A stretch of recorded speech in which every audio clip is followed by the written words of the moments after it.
Olá meninas, bom dia! Então vamos à análise do filme Ensina-me a Viver. O filme já começa com uma encenação de suicídio. Uma música suave tocando na sala da mansão, um bilhete de despedida em cima da mesa e a gente vê os pés do rapaz balançando. E o coração já dispara nessa hora. Jesus, ele se matou. A mãe dele entra na sala, tarefada, com suas prioridades, dá um longo telefonema e eu na apreensiva pensando, gente, ela não vai fazer nada? O menino acabou de se matar. Na verdade, ela não faz nada porque ela sabe que essa é só mais uma das performances de falso suicídio do seu filho único de 19 anos. Ele já se tornou um especialista em fingir o próprio suicídio. Tiro na cabeça, afogamento, cortar o pescoço, decepar membros do corpo, tudo para chamar a atenção da mãe. Mas ela permanece firme como uma rocha, ela não se abala. Tem uma cena, inclusive, na piscina, que o filho finge que morreu afogado, fica lá estatelado, passando por morto, e a mãe nadando de um lado para o outro, fingindo que ele não existe. A primeira vez que isso aconteceu foi um acidente. O garoto Harold, sem querer, provocou uma explosão no laboratório da escola e as pessoas pensaram que ele ficou lá dentro, que ele morreu queimado, mas na verdade ele saiu correndo e foi para casa sem falar com ninguém. Quando chegou em casa, ele avistou os policiais lá conversando com a mãe dele e os policiais contaram para a mãe que ele tinha morrido na explosão e a mãe desmaiou. A mãe desmaiou nos braços do policial quando ouviu a notícia. Nesse momento, ele descobriu uma forma de chamar a atenção da mãe. Se eu tivesse, ela se importaria com a minha morte. Se eu tivesse morto, ela ia se importar comigo. Naquele momento ele se sentiu importante. Apenas naquele momento. E a partir daí, ele começa a desenvolver técnicas de simulação de suicídio. Mas nunca conseguiu chamar a atenção da mãe. Nunca mais teve a mesma sensação de importância. O máximo que ele consegue até então é irritar essa mãe. A mãe já não sabe mais o que fazer. Manda o filho para terapia, mas ele se recusa a falar com o terapeuta. Porque ele não quer terapeuta, né? Ele quer a mãe. Como parte do seu estilo sombrio de viver, Harold dirige um carro fúnebre e frequenta enterros de desconhecidos. Em um desses enterros, ele encontra Moody, uma mulher de 79 anos que também gosta de frequentar enterros. Eles se aproximam, a velha senhora acaba se tornando sua única amiga e depois amante. Ela gosta de comparecer a essa cerimônia de enterro, mas ela também visita berçários. Ela gosta de acompanhar o ciclo da vida. Harold está flertando com a morte, Moody, pelo contrário, está flertando com a vida. Ela, ao longo do filme, vai contando para Harold toda a sua trajetória. Viajou pelo mundo, velejou, fala várias línguas, esteve à frente de lutas feministas, juntou-se a resistências e trazia no pulso a terrível tatuagem de um campo de concentração. Ela não conta diretamente, com detalhes, a história, não. Ela vai fazendo menções ao longo do filme e a gente vai fazendo as nossas deduções.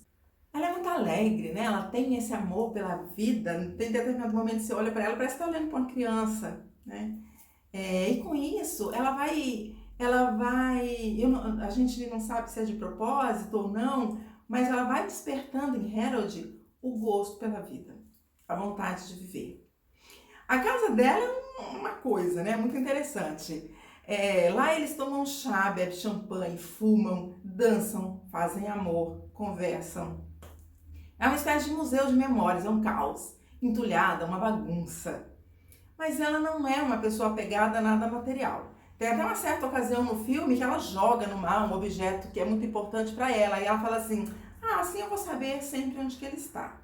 Ela rouba carros e motos.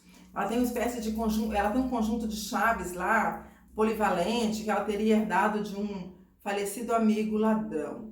E ela dirige feito louca, sem documento, pela cidade. Aliás, a primeira vez que ela e Harold conversaram foi justamente porque ela roubou o carro dele.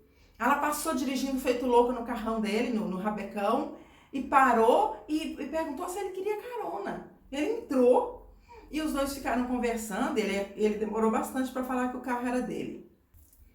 Ela vive intensamente, mas não é apegada à vida. Ela fala que nós recebemos a vida para descobri-la a cada dia, já que a vida é finita. O tema morte está muito presente entre os dois. Ela porque está velha e por ter presenciado momentos trágicos durante a vida. Ele porque é muito novo e porque ainda não aprendeu a gostar da vida. Ele parece gostar mais da morte. A mãe dele, desesperada, percebendo que a terapia não está adiantando, tem uma ideia brilhante. Vai casar o filho. Quando ele casar, ele cria juízo. Ela passa a procurar noras em agências de encontro para o menino, mas ele sempre dá um jeito de afastar as pretendentes com aquelas encenações malucas dele. Desanimada, ela recorre à sua última cartada, a última tentativa. Harold iria para o exército. Um tio militar ia dar um jeito de enviá-lo para o exército. Lá ele criaria juízo, mas, de novo, Harold e Moody dão um jeito de enganar o tio. E uma coisa fica muito clara aí no filme, né? A mãe não lida diretamente com o problema, ela terceiriza esse problema. Ela não conversa com o filho. O máximo que ela faz é brigar com ele. Ela fica furiosa e se afasta. Ou ela entra, né? Depois da explosão de raiva, de fúria dela, ela volta para a sala, fala com o filho, depois sai de novo e deixa o filho lá sozinho, sem ter falado uma só palavra. O filho se tornou um problema grande demais que ela não consegue resolver sozinha. Ela começa a recorrer a outras pessoas. Mas ela se esquece da pessoa mais importante, o filho. Ela não ouve o filho, ela não procura entendê-lo. E ele decide assumir o relacionamento com Moody. Comunica para a mãe que quer se casar com uma mulher de 79 anos. E essa é outra surpresa, outro choque, né? A mãe leva um choque. Mas ele está decidido mesmo e vai pedi-la em casamento. Mas quando ele chega naquela casa de bagunçada, ele descobre que Moody estava falando sério quando disse que tiraria a própria vida quando completasse 80 anos. O menino implora, fala, argumenta, pede para ela não fazer isso, mas ela faz. Quando completa 80 anos, apesar de todo o desespero do menino, apesar da súplica do menino, ela se mata. E aí na cena final do filme, Harold está dirigindo o seu carrão, né, seu rabecão, rumo a um precipício e ele lança o carro nesse precipício. O carro se espatifa e explode. E aí a gente pensa, bom, agora que Moody morreu, ele não tem mais motivo para continuar vivendo. Finalmente ele levou a cabo o seu desejo de morrer. Mas aí a câmera começa a subir e a gente vê Harold lá em cima tocando um instrumento e dançando. Era mais uma encenação dele. Antes de ir, Moody mostrou para Harold que viver é bom, que vale a pena. O que ele aprendeu com a amiga e amante diz respeito a uma alegria de viver, associada ao sentimento de liberdade de escolha. Ela mostrou para ele com exemplos que a vida pode ser leve, pode ser boa, que viver vale a pena. Ela transmite para ele o gosto pela vida. Embora conversar com jovens seja fundamental, o maior argumento de Moody não foi o discurso feito pela adulta, foi a atitude dela. Ela fala, né, sobre a vida, mas ela não fica fazendo discursos, ela não fica só nas palavras, ela vai além. Ela mostra para ele, com o seu comportamento, que a vida pode ser leve. Eles dançam lá dentro daquela casa desorganizada, eles conversam, eles ouvem um ao outro com atenção e respeito. Eles saem juntos para fazer coisas inusitadas e divertidas. Com o Moody ele pode falar, ele pode ser ele mesmo, ele é ouvido.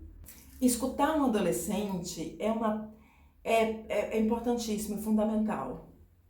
Mas não é uma tarefa fácil.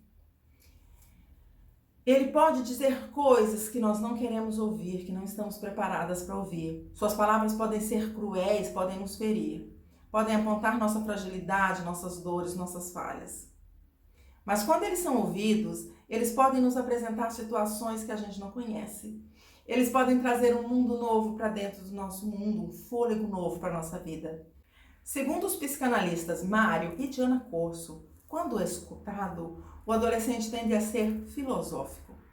O filme mostra uma cena assim. Durante uma das muitas conversas dele com Moody sobre as razões em nome das quais viver e como fazê-lo, Harold faz um balanço de sua trajetória até aqui e diz: eu não vivi, mas já morri muitas vezes. Resumindo, o que aprendemos com o filme Ensina-me a Viver? Conversar com amigos, outros familiares, terapeutas é importante, mas nossos filhos precisam conversar também conosco. Nós não podemos terceirizar a educação de nosso filho. Isso faz uma diferença enorme na vida deles. Quando parecer que nossos filhos são um enorme problema e que não conseguimos resolver, nós precisamos nos lembrar que eles não são o problema, eles são a solução. Ao invés de procurar solução lá fora, pergunta antes para o filho o que você está sentindo, o que você quer, o que você precisa, como é que eu posso te ajudar? Nossos filhos precisam saber que viver vale a pena. Precisamos mostrar isso para eles todos os dias, com palavras e atitudes. Viver vale a pena. Viver pode ser leve. Viver é bom. Caso contrário, que motivo eles terão para ficar aqui? Morrer pode ser a única saída para quem não acredita na vida, para quem não tem perspectiva, para quem não encontra motivos para continuar brigando pela vida. O que você achou do filme? Eu gostaria de saber também as suas considerações. Coloque aqui embaixo o que você achou, quais foram as suas principais reflexões. Tá bom? Um abraço, até o próximo.